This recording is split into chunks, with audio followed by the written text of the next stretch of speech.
day, MM213, Jemima Senin. Please introduce yourself.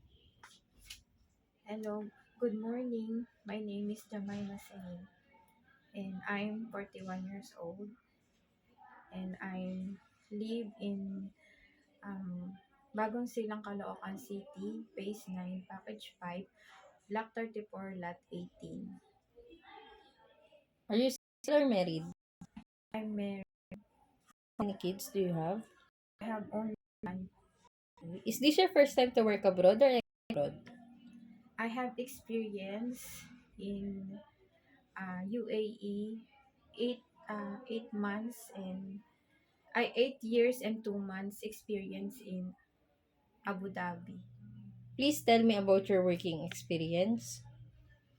Um, my job experience, I will taking care of two children and I will bring them to the school.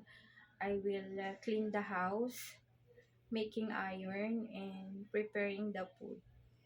What will you do if the baby is crying?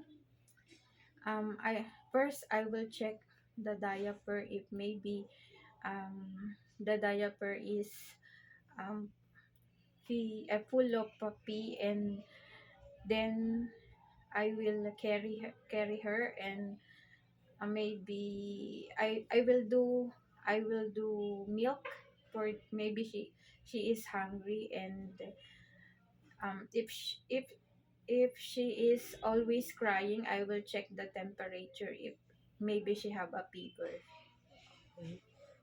Can you sing a nursery rhyme? Yes. Please sing. Joni, Joni, yes, Papa. Eating sugar, no, Papa. Telling a lie, no, Papa. Open your mouth, ha, ha, ha.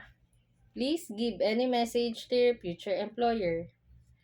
To my future employee, I will do my best to work with you, and I willing to learn whatever task you giving to me, and hope you giving me opportunity to work with you. Thank you. Thank you very much and have a nice day.